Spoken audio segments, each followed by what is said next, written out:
Sa ating pong pagbabalik sa kasaysayan, alamin natin ang kwento ng Malacanang, ang mansyon sa tabi ng Ilog Pasig. Narito si Xiao Chua sa Showtime. Ako ay Pilipino.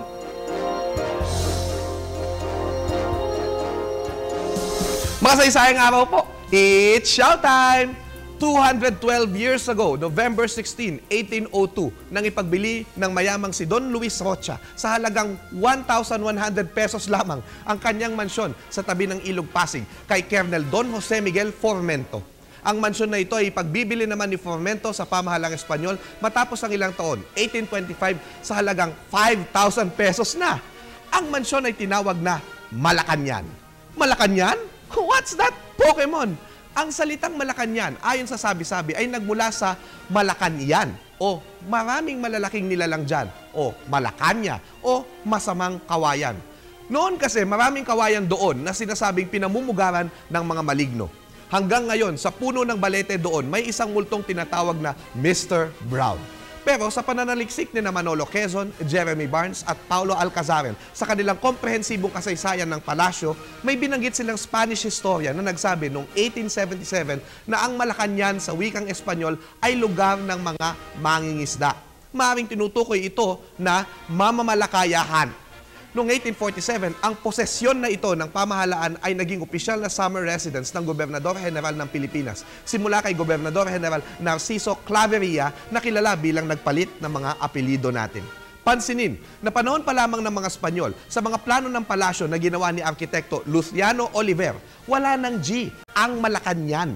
Kaya mali ang kwento na nabulol ang mga Amerikano kaya tinanggal ang G sa opisyal na pangalan ng palasyo ngayon. Nang mawasak ang Palacio del Gobernador sa Intramuros noong lindol ng 1863, tuluyan nang naging seat of power ang Palasyo ng Malacanang mula sa mga gobernador general na Espanyol hanggang sa panahon ng mga Amerikano.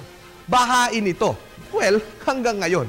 Noong panahon ni Gobernador General Francis Burton Harrison hanggang sa panahon ni Pangulong Ferdinand E. Marcos, ang opisina ng pinuno ng Pilipinas ay hindi sa loob ng palasyo kundi sa tinatawag na Old Executive Building na naging Kalayaan Hall kung saan naroon ngayon ang museo ng palasyo.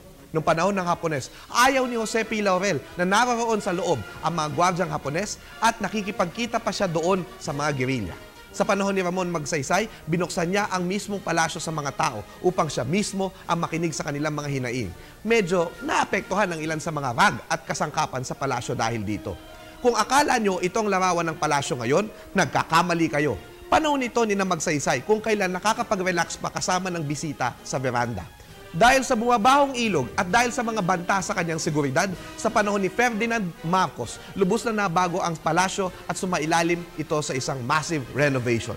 Ito na ang itsura nito ngayon sa harapan ng ilog na hindi gaanong nakikita dahil madalas ipagbawal na kuhanan nito ng litrato. Noong People Power noong 1986, pinasok ito ng mga tao na tila binabawi ito para sa kanila. Mula EDSA, maraming pangulo ang pinili na lamang na tumira sa labas nito na tila nagsasabi na ang Malacanang ay tanggapang lamang at hindi pagmamay-ari ng Pangulo. Ang talagang may-ari nito ay ang bayan. Ako po si Xiao Chua para sa Telebisyon ng Bayan. And that was Xiao.